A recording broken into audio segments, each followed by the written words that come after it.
gente termina então essa série de 7 parábolas do reino que São Mateus nos propõe, né? O semeador, o joio e o trigo, o grão de mostarda, o fermento na massa, o tesouro e a pérola, e o negociante e a rede. Sobre o que no fundo todas elas falam, bom, do reino do céu, como indica o nome, claro, mas de uma forma prática, digamos assim, né, na nossa vida. Penso que um caminho que a gente pode entender é que elas falam sobre a fé, sobretudo a fé. Claro, também da esperança e da caridade, mas sobretudo a fé. Essa fé de que o reino e o rei valem mais do que tudo, valem tudo. Um parêntese aqui. O que a gente tem aprendido de Jesus, né, a partir dessas 7 parábolas? Isso é uma coisa que a gente podia tentar fazer mais, né? Lembrar um pouquinho do que já aprendemos de Jesus nos últimos dias. Por exemplo, antes de ir na missa no domingo, dá uma olhadinha no Evangelho, nas leituras do último domingo.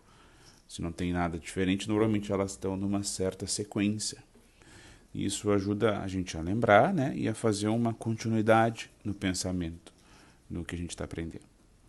E assim a gente ajuda o Senhor, a Deus, a nos dar um coração sábio para praticar a justiça, a verdadeira sabedoria. Né? A gente aprende dos livros, sim, a gente precisa estudar, mas sobretudo no livro, né? Na Bíblia, na Palavra de Deus, nos Evangelhos, da fé, na intimidade com Deus, como essa sabedoria do Salomão, da primeira leitura.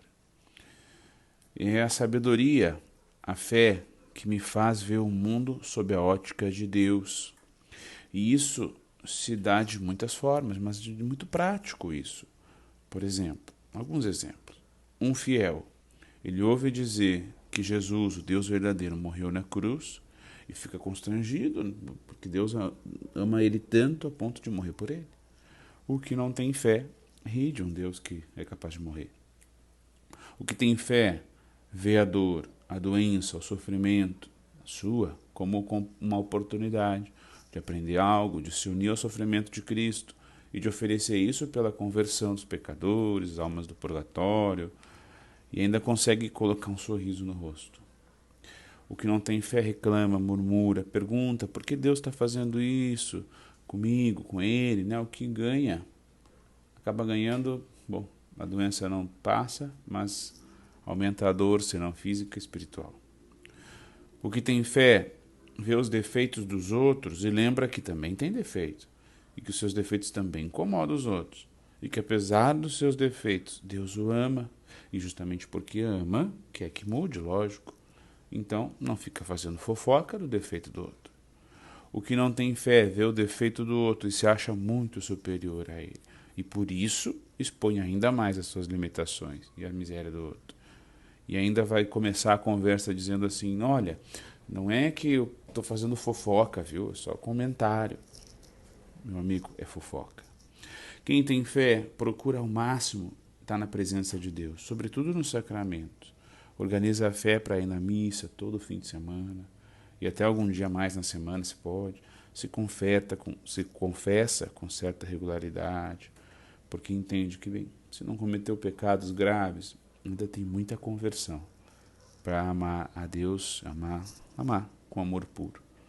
Quem não tem fé vai à missa se dá, se não estiver muito cansado ou com uma visita, e não se confessa porque não tem pecado, ainda porque pecar é humano, todo mundo peca, o padre também é homem. Quem não tem fé vê a vida com os olhos do mundo, não com os olhos de Deus. E por isso, vê as coisas como alguém que pega um livro japonês na mão, escrito em japonês. Até sabe que é um livro, mas não muito mais que isso. Não é capaz de saber do que realmente se trata aquilo, mesmo que tenha ele nas mãos. Assim pode ser a vida, a fé e os sacramentos. Sem a fé, eu posso ter até o próprio Deus nas mãos, como tem na Eucaristia, mas ver só um pedacinho de pão que eu sou capaz até de jogar no chão, os farelinhos. Vejo o padre lá no confessionário, mas não me confesso. Vê que a fé, olha, é um grande tesouro. A gente precisa se dar conta disso. E sem a gente perceber, se a gente se deixa envolver, acaba mudando tudo, sem mudar necessariamente tudo. Deixar tudo lá pelas tantas, diz as parábolas. Amar a Deus em primeiro lugar, é isso que a gente quer. O que isso não significa? Vamos fazer o inverso. Todo mundo ser monge, padre ou freira, não.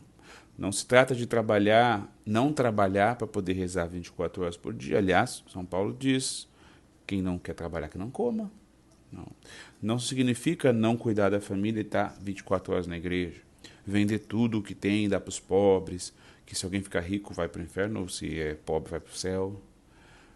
Não significa, obviamente, ser o fiscal do outro, né?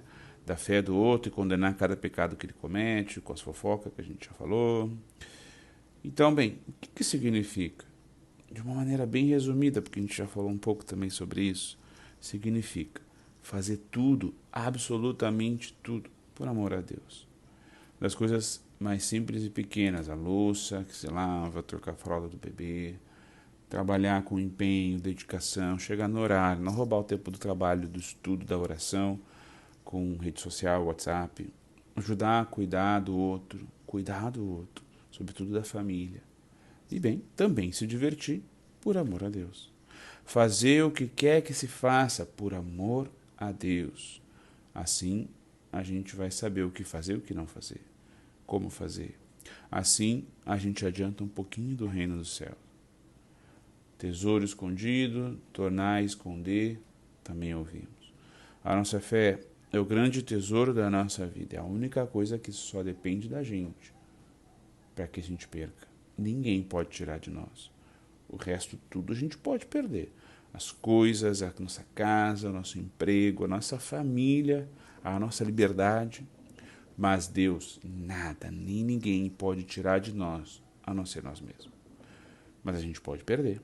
Por isso nós precisamos saber colocar a nossa fé num candeeiro para que brilhe, mas também saber esconder ela, no sentido de proteger. São Paulo vai dizer que a gente carrega ela num vaso de barro, né? E os vasos de barro, eles são frágeis. Quer dizer que a gente precisa saber também proteger a nossa fé, para que ela não morra. Como a gente protege a nossa fé? Com aquilo que a gente faz e o que a gente busca não fazer, a vida de oração, a vida sacramental, a vida comunitária. Normalmente as coisas que a gente faz porque ama, e quem cuida está junto, se doa, protege. Mas também fugindo das ocasiões, sendo prudentes, atenção, prudente, não um preguiçoso covarde.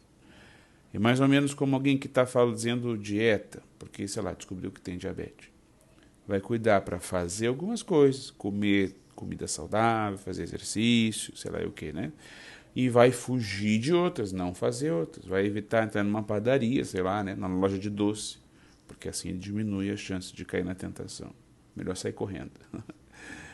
Do mesmo jeito, precisa fazer o marido e a esposa, não vão ficar de conversinha mole com um colega de trabalho, não vai ficar saindo toda hora só com pessoa solteira, indo num barzinho ou sei lá o quê. Nada disso em si é pecado, pode até ser bom de vez em quando, mas a prudência nisso vai ajudar a guardar a fé, guardar o coração, porque depois que a gente se envolve nas situações e nas pessoas com o coração, é mais difícil sair. O mesmo em relação à castidade, paciência, preguiça, pensamentos, enfim, diversas tentações. Com frequência, o melhor jeito de combater é fugindo. Saibamos guardar e proteger nossa fé. Por isso hoje peçamos ao Senhor na Eucaristia que nos ajude, que aumente a nossa fé, para que a gente seja capaz de tirar dela coisas novas e velhas do nosso baú. De seguirmos a Deus até o fim da nossa vida, quando nós seremos então finalmente pescados. E a gente vai ser peixe bom para ser recolhido no cesto do céu. Lá no céu, não vamos precisar mais de fé nem de esperança. A gente vai viver eternamente no amor, com o amor. Fomos feitos para o céu, é lá o nosso lugar. Desejemos o céu, caminhemos para o céu. Que Nossa Senhora nos ajude e que Deus nos abençoe.